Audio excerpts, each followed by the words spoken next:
protected the community, the children, the women, the elders. And Malik Rahim has always had that in his heart to protect the community. Malik was 22 years old when he first joined the Black Panther Party. I was 14. My dad was a civil rights worker, worked with Dr. King and Israel Augustine putting together the SCLC here in New Orleans. So my dad and I had the same fight, we just went down different roads. When I joined the Black Panther Party, he was, Lord, what are you doing? But it was in my heart because I got tired of looking at my people being beat down like dogs, water holes turned on, children being abused, and being hungry, and not having separate but equal, because it really wasn't separate but equal. You were taught it was separate but equal, but it wasn't. I went to a white school, all girls. I hated it, because everything that I was taught coming from the black school, they told me it was wrong. Everything my dad taught me at home, he told me it was wrong. And I knew it wasn't. I knew it was right. Joining the Black Panther Party at 14 years old, they encouraged me to do a lot of things, which number one was to continue my education. Because at that time, I didn't want to go any further in high school. But between my dad and Malik and Brian and all of my brothers and sisters there, they said, no, we need people in the community that's going to help our people. So I said, okay, I'll go to school. My degree's in political science, which I'm glad as hell I'm not an attorney right now. But anyway, 2 shootouts in the Desire Project. If it wasn't for the people of the project, they would have been dead. Let's be clear. Power to the people are some very, very powerful words.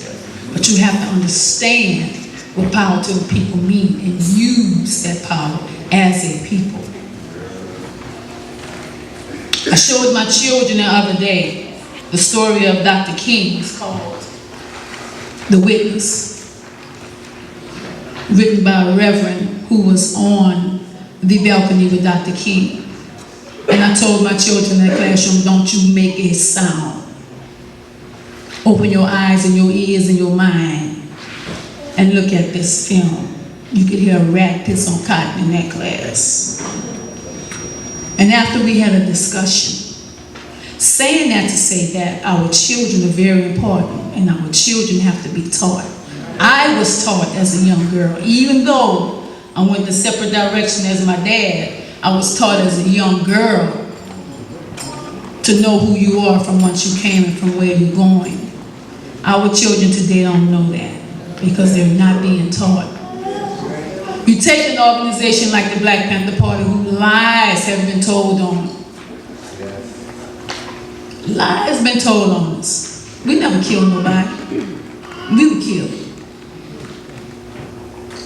You can't tell me one person that we killed. We were killed.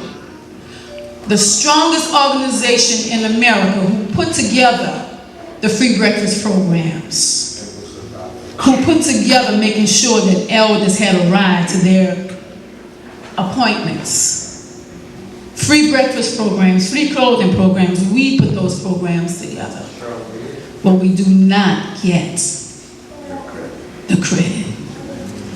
Rahim, I thank you so much for being a part of the community. You know, Brother Rahim was also a security for the Black Panther Party. He kept the neighbors secure, he kept us secure. He was over security. That's a heavy job in the Black Panther Party, because keep in mind, they wanted to annihilate us. And a lot of us, they did. So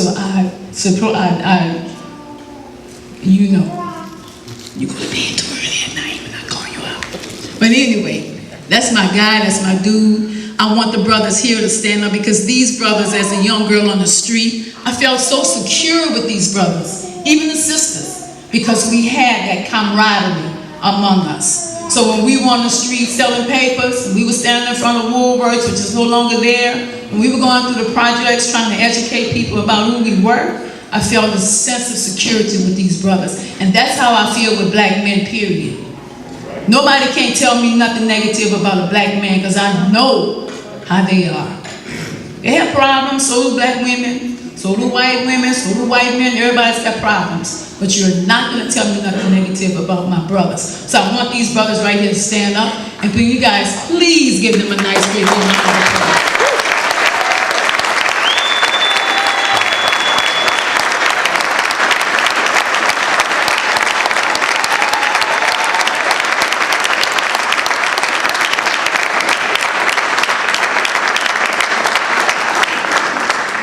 Talking about security and keeping people secure, those brothers did, and they did it from the heart. We didn't have anything to gain from being a part of the Black Panther Party, except going to jail. We didn't have anything to gain from that. We, along with Malik, just wanted to work for our community. We just wanted to make sure that our community was safe and it was pleasant. And like he said earlier on the video, we ran the dope dealers away. You can't do that around here. You can't disrespect the elders.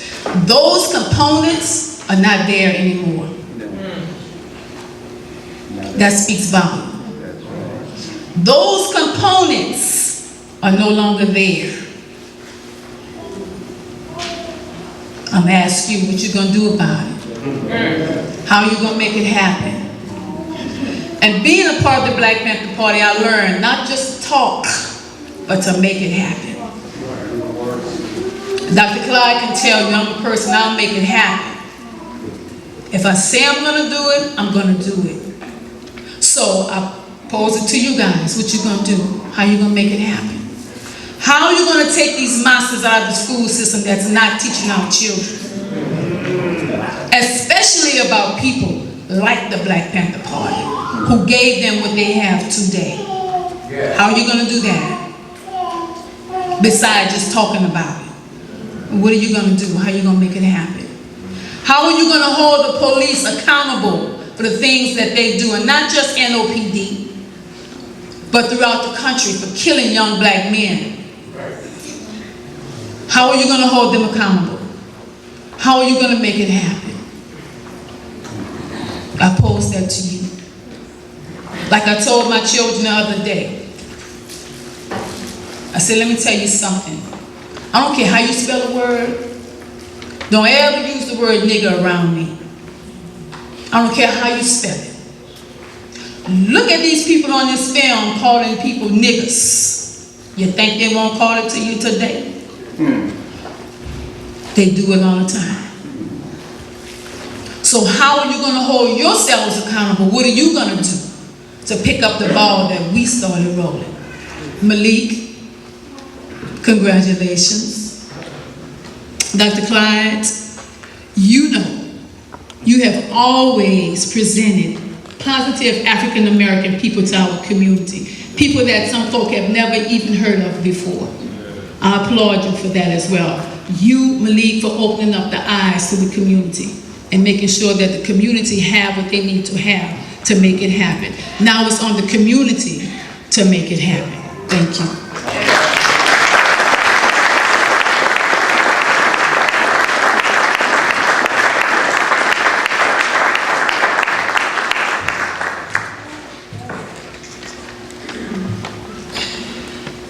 Excuse me, I'm going blind.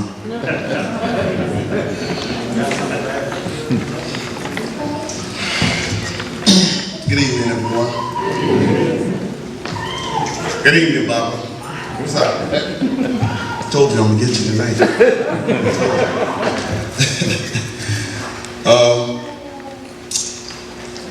First of all, I want to give thanks to Dr. Clyde, because this is 14 years past due. It's actually 50 years past due. And so I want to thank you for this, because it's well deserved. And I want to thank you, Baba, for being my Baba, for being the Baba that you became when I moved here and didn't have anyone except the people that my wife knew. But you took me in, and you're taking me in, and I appreciate you for it. I'm going to give you a chronology of Baba's history after the demise or the gradual demise of the party here in New Orleans and the things that he did outside of New Orleans as a Panther. Once the party in New Orleans began to dissipate, Donald moved to Northern California in order to continue his mission and became known as Gypsy. That was his street name in Northern California, for those who don't know. Not long after his arrival, he began to realize that things in the party were beginning to change.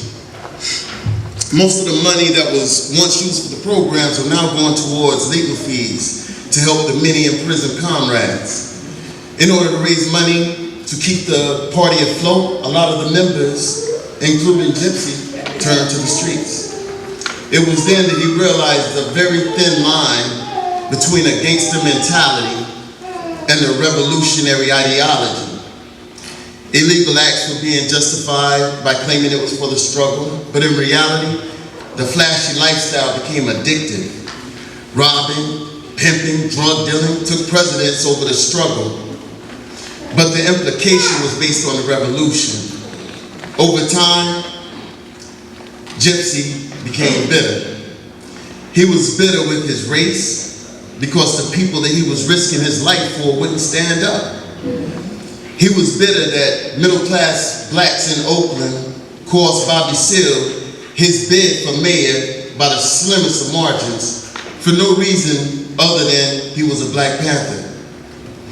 It was the second time that he saw what black people can do if we only came together.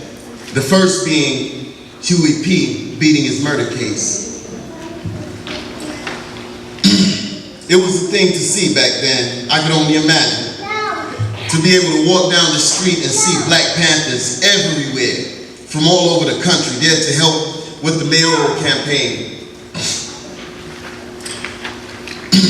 And to watch it all get swept away by the bougie black folks who were afraid of change. He calls these years the years of madness. He began hating black people for being too cowardly to stand up. There was a time when blaxploitation movies like Superfly and The Mac were making mockeries of the black community, making everyone want to put away their berets and panther jackets and become dope dealers.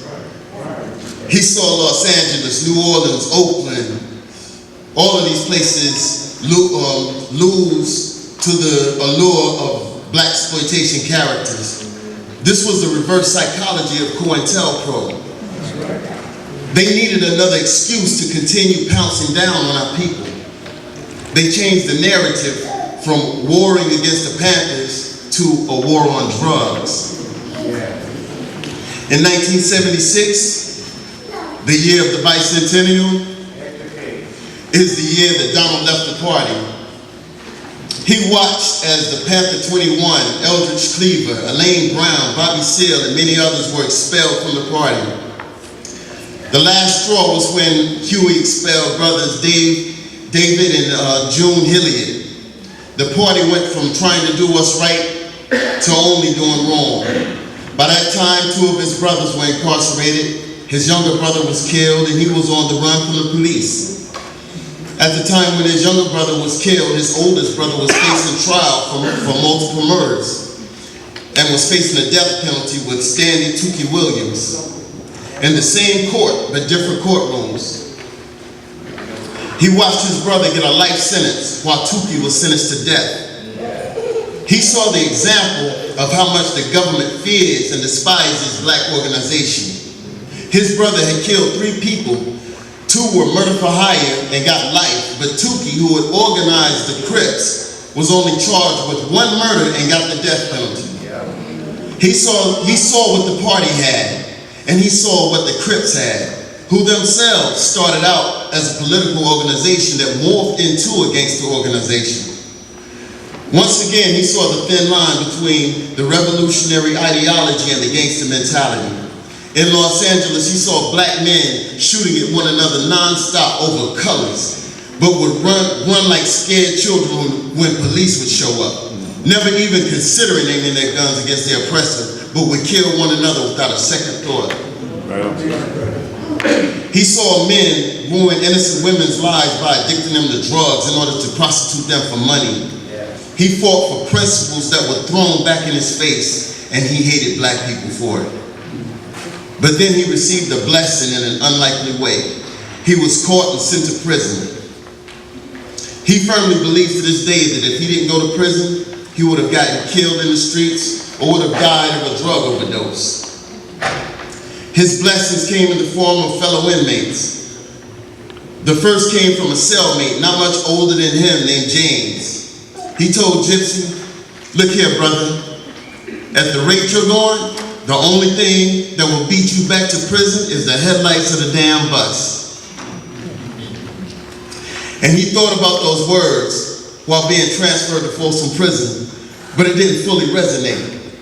However, the second revelation from an elder inmate in Folsom brought it full circle. While he was talking that pimp talk, or as Baba Malik say, talking out of the side of his neck to those inmates. You know how those elder New Orleans talk, you know, yeah, man, you know. This older brother who had already given nearly 20 years of his life in the prison system was listening.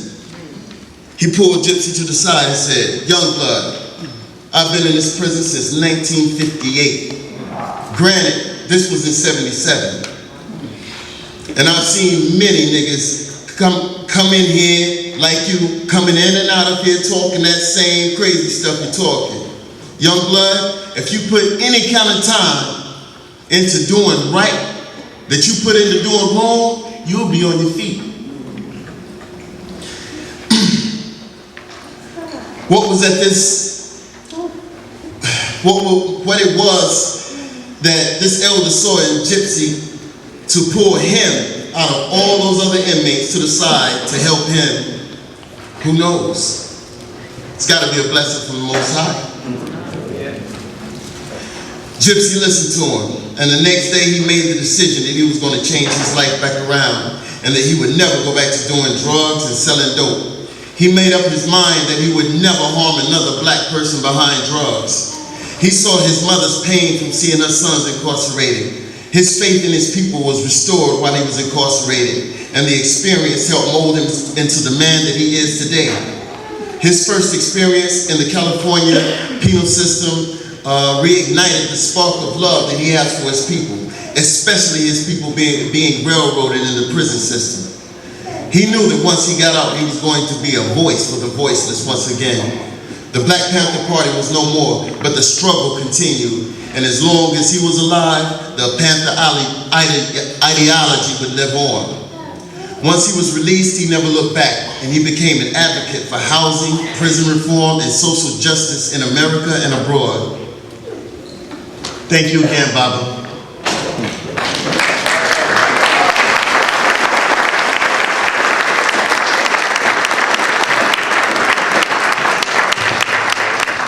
Powerful words, Brother Trent.